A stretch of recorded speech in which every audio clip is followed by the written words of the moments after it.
हिमालय के जंगल में ऐसे कई पेड़ पौधे हैं जो अपने आप में अनोखे हैं। ऐसे पेड़ पौधे और कहीं नहीं पाए जाते। इन पर लगने वाले फल और फूल सबसे अलग होते हैं।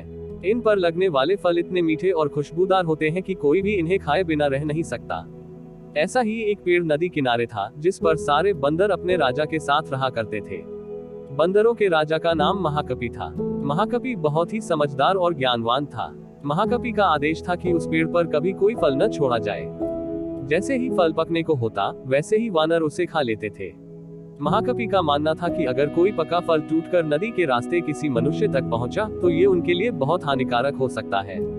सभी वानर महाकपि की इस बात से सहमत थे और उनकी आज्ञा का पालन करते थे। लेकिन एक दिन एक पका फल नदी में जा गिरा जो पत्तियों के बीच छुपा हुआ था।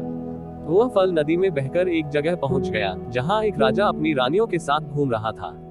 फल की खुशबू इतनी अच्छी थी कि आनंदित होकर रानियों ने अपनी आंखें बंद कर ली। राजा भी इस खुशबू पर मोहित हो गया। राजा ने अपने आसपास निहारा तो उसे नदी में बहता हुआ फल दिखाई दिया। राजा ने उसे उठाकर अपने सिपाहियों को दिया और कहा कि कोई इसे खाकर देखे कि यह फल कैसा है। एक सिपाही ने उस फल को खाया और कहा कि ये तो बहुत मीठा है। इसके बाद राजा ने भी उस फल को खाया और आनंदित हो उठा। उसने अपने सिपाहियों को उस पेड़ को खोज निकालने का आदेश दिया जहां से ये फल आया था। काफी मेहनत के बाद राजा के सिपाहियों ने पेड़ को खोज निकाला। उन्हें नदी किनारे वो सुंदर पेड़ नजर आ गया। उस पर बहुत सारे वानर बैठे हुए थे। सिपाहियों को ये बात पसंद नहीं आई और उन्होंने वानरों को एक एक करके मारना शुरू कर दिया। वानरों को घायल देखकर महाकपि ने समझदारी से काम लिया। उसने एक बांस का डंडा पेड़ और पहाड़ी के बीच पुल की तरह लगा दिया। महाकपि ने सभी वानरों को उस पेड़ को छोड़कर पहाड़ी की दूसरी तरफ जाने का आदेश दिया।